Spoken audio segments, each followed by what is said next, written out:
الحمد لله ثم الحمد لله الحمد لله الذي نحمده ونستعينه ونستغفره ونعوذ بالله من شرور أنفسنا ومن سيئات أعمالنا من يهده الله فهو المهتد ومن يضلل فلا هادي له وأشهد أن لا إله إلا الله وحده لا شريك له وأشهد أن محمدا عبده ورسوله أما بعد. Falendrojmë dhe lavdrojmë Allahun e lartësuar, ashtu siç e meriton ai xhalla shanu. Selamet ja dërgojmë Muhammed Mustafa sallallahu alaihi wasallam, familjes tij, shokëve të tij dhe gjithë besimtarëve të cilët e ndjekin dhe parsojnë rrugën e tij deri në ditën e gjykimit.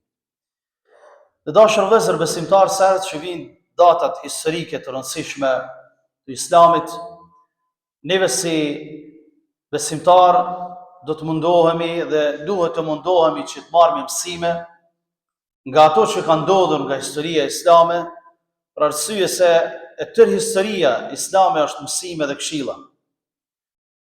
Pra, kemi hyrë në vitin e ri hijretit, e që dje ishte i pari hijri i vitit 1447, ku para 1447 viteve Rasulullah sallallahu alaihi wasallam bëri hijret prej Mekës dhe shkoi në Medinë, që është kalendar historik i Islamit, po njëkohësisht hijreti i Rasulullahut neve si musliman na jep mësime, për ata të cilët e lexojnë historinë e Rasulullahut i dinë mësimet e tij. Allahu xhalla wa ala thot: illa tansuruhu faqad nasarahu Allah. Qofse ju nuk e ndihmoni, ju ka thënë Rasulullah, shokëve të Rasulullah dhe gjithë muslimanëve, qofse ju nuk e ndihmoni pejgamberin sallallahu alaihi wasallam, faqad nasarahu Allah, Allahu do ta ndihmon atë. Idh akhrajahu alladhina kafaru thaniya ithnain idh huma fil ghar. Kur e nxorën nga shtëpia e tij mushrikët e Mekës vetë të dytin me Abu Bekrin radhiyallahu ta'ala anhuma, idh huma fil ghar, ku të dyt ishin në shpellë të fshehur, armiq mbi kokat e tyre, idh yaqulu li sahibihi la tahzan. Kur Abu Bekri tha: "O dërgumi i Allahut, ta me ul kokën kanë me na pa neve në shpellë."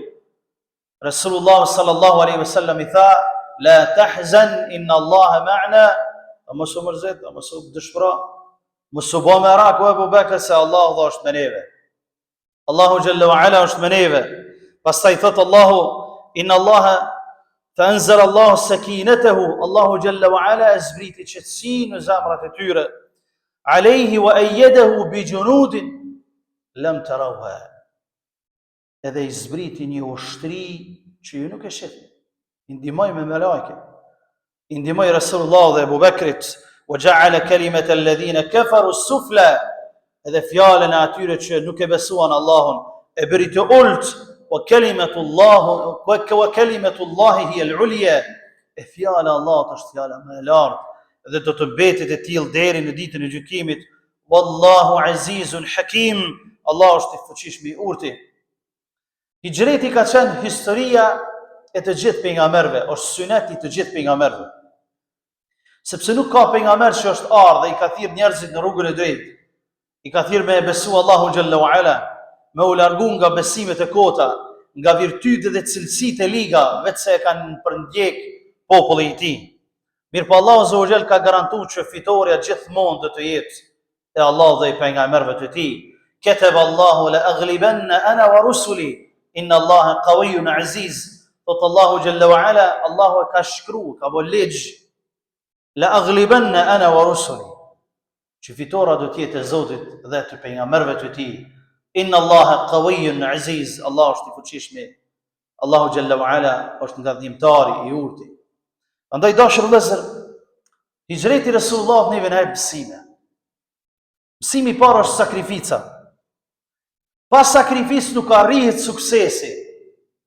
Resulullah sallallahu alaihi wasallam, të dashur vëllezër, mbi 15 fise i ka enë poshtë përpjet për të kërkuar ndihmë që të shkojë tek ta dhe të i thret njerëzit në rrugën e drejtë. Gjithë kanë refuzuar, përveç ensarëve. Ensarët kanë sakrifikuar jetën e tyre, pasuninë e tyne, vetën e tyne për kauzën e të vërtetës. Kjo me u shpjegu me fjale kollaj. Mirë po më një kohë të atëhershit, kur koka e Resulullah ka kushtu 100 deve, ku kanë qenë wanted me gjuhën e sotit, i kërkuar nga Interpoli asaj kohë, dhe me e marë të një gjirin tënë dhe me sakrifiku jetën tënë, fëmijët e tu, granë tënde, gruan tënde dhe familjet e tua, dhe pasurin tënde dhe shtëpinë tënde, kjo lyp iman, lyp besim, lyp din, lyp sakrificë, lyp trimri, sepse frikacaku nuk mundet me e qu kauzën të para. Ai që s'ka trimri, ai që s'don me sakrifiku nga pasuria e tij, nga vetja e tij, nga fjalët e tij, s'mon. Për këtë edhe burrat kur vrehen, burrat e vërtet kur vrehen, kur ka vështirësi. Burrat e vërtet vrehen kur janë në vështirësi, së në rahati të gjithë shfaqen burra. Po në vështirësi vrehen njerëzit e kauzës, njerëzit që ja kanë frikën Allahut Azza wa Jall, njerëzit që dëshirojnë të vërteta që këtë e parë. Pra Resulullah sakrifikoi të gjitha, dhe vetëm e vetëm që të shkojnë kauza e të vërtetës e para. Kjo është mësimi i parë. Mësimi i dytë nga i xhrejti Resulullah sallallahu alaihi wasallam është shpresa dhe mos humbja e shpresës dhe mos dëshprimi. Gjithmonë ka pas shpresat mëdha. Kur nuk është dëshpëruar nga ajo që i ka ndodhur. Qëndroi në Mekë 13 vite, e sakrifikoi jetën e tij, e maltretuar, e rrahën, ja hodhën të palarat e devës pasi u therr në shtëpinë gjatë namazit. Ja shkurorzuan vajzat vetëm se ishin muslimane. Ja mbyllën dyert e ushqimit, met i karantinuar për 3 vite, pa ushqim, pa bukë, pa ujë, kanë jetu me gjethe. Nuk e humbi shpresën që ka me ardhë e vërteta, ka me ngadhnjy e vërteta, ka me shku kauzat e para. Ndaj du të me qenë besimtari madh, me iman të plot, për me shpresu një shpresë të tillë. E këtë e bëri pejgamberi sallallahu alaihi wasallam, dhe këtë na mëson hijreti i tij, dhe këtë du të na mësoj si popull që kur nuk i kena humb shpresat me qindra vite për me ardhur deri te kauza jo në vërtet, deri te liria, deri te fitimi i asaj që ne kemi sakrifiku, mirë po sa ne sakrifikojmë që ta mbajmë, kjo lën shumë për dëshiru. Kjo lën shumë për dëshiru nga ana jote. Dobia e tretë, shoqëria e mirë. Shoku i mirë dihet në ditë vështira. Allahu Jalla wa Ala na mësoi me Abu Bekrin se çfarë do të thotë shoqëria e mirë. Abu Bekri 4 muaj mbasi të tjerë të shkuan në Medinë, e priti Resulullah sallallahu alaihi wasallam që të bëj hijret me të. Dhe kur i tha Resulullah që ti më ardh me mua, ai filloi me çaj, jo nga frika, po nga gëzimi që po e merr me veti. Shoku i mirë ditë vështira. Jo shoku i mirë kur ki me hangër edhe me pi. Se shumë ki shok kur ki me hangër edhe me pi. Kur të jesh në zor në kauzën e të vërtetës, atëherë dihet shoku i mirë nga shoku i lig. Për këtë pejgamberi sallallahu alaihi wasallam ka thënë, kujdes kom po e nxën për shok, sepse njeriu është në fenë e shokut të tij. Njeriu është në fenë e shokut të tij. Qofse shokun e ki njeri të devotshëm, ai ka me thirr në devotshmëri. Qofse shokun e ki njeri të lig, ai ka me thirr në virtyte të liga. Andaj kujdes, sidomos në kohën të cilën jetojmë, sepse këtë na i ka mësuar hijreti Resulullah. Mësimi tjetër që është shumë i rëndësishëm, i katërt i meradh, është marrja e shkaqeve dhe sebepeve në jetë. Allahu Jalla Sha'nuhu ka mund me marrë Resulullah prej Mekës me çun Medinë për një moment të caktuar. Sikurse që e mori prej Mesjidul Haramit, Mesjidul Aqsa, dhe ngriti qiejve përpjet për një pjesë të shkurt natës, ka mund me marrë prej Mekës me çun Medinë, po e kalon që neve gjallë, neve masti, me na dhon mësim që njeriu duhet të marrë shkaqet në jetë, sebepet gjitha, pastaj më mbështet Allahut Azza wa Jall. Resulullah sallallahu alaihi wasallam, dashur vëllezër, e mor një Abdullah ibn Urajkit si çron me atë rrugën. Pastaj Abdullah ibn Abu Bekri, djali i Abu Bekrit, i fshin të xhurmë ka hecëshin me delet e tij. Pastaj Aliun e la në Mekë për të kthyer emanetet që i kishte. Pastaj Esmën, bijën e Abu Bekrit, ja dërgonte ushqimet dhe lajmet çka po ndodh në Mekë. I mor të gjitha shkaqet në jetë. Sepse njerëzit sa i përsket shkaqeve ndonë 3 kategori. Njerëz të cilët i marrin shkaqet nuk i mbështeten Allahut.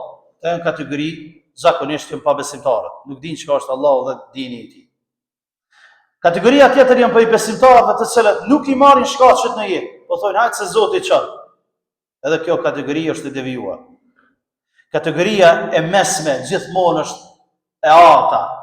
Ata të cilët i marrin të gjitha shkaqet, pastaj i mbështeten Allahut. Ky është Resulullah sallallahu alaihi wasallam, i cili i mor të gjitha shkaqet. Kur ju mbyllën të gjitha dyert, tha o Abu Bekr, tha mos u tut se Allah është me neve. Dhe këtu ku mujtën me i marr shkaqet, sebebet Allahu pastaj e ka në dorë. Sepse prej mësimeve që na hijreti është tevekuli, mbështetja në Allahun azza wa jall, pasi që ti marrësh shkaqet në jetë. Allah azza wa jall thot: "Innal ladhi farada alayka al-Qur'ana laradduka ila ma'ad." Kur mbështet fort, dhe o Muhammed, ai që ta ka zbrit Kur'anin, ta ka bë farz Kur'anin, ka me të kthy ki me ardh me shtiru Mekë. Pastaj i tha: "Wa man yatawakkal 'ala Allah fa huwa hasbuh." Ai që mbështetet Allahut, Allahu do i mjafton atij. Inna Allah balighu amri. Allahu ka me çu dëshirën e tij në vend. Pastaj tha: "Qad ja'ala Allahu li kulli shay'in qadara." Se cila punë ka kohën e caktuar. Kohën e caktuar. Mbështetja e Allahut, merri shkaqet në jetë, suksesi nuk ka me mungu me emrin e Zotit. Mirë po, mos i merr shkaqet në jetë, e mbështetja e Allahut, Allahu e drejtësia e tij është që mos më të ndihmon. Merri të gjitha shkaqet, edhe mos u mbështet Allahut, është drejtësia e tij prapë mos më të ndihmon. Për arsye se pa thonë Allahu azza wa jall nuk do asgjë. Sepse njeriu krejt i merr sebepet edhe shkaqet, s'ka sukses. Se Allah nuk don. Urtësia e tij është që nuk don me ndodha ajo punë. Kështu duhet me i kuptu gjanat muslimane, sepse këtë na jep historia e Resulullah sallallahu alaihi wasallam.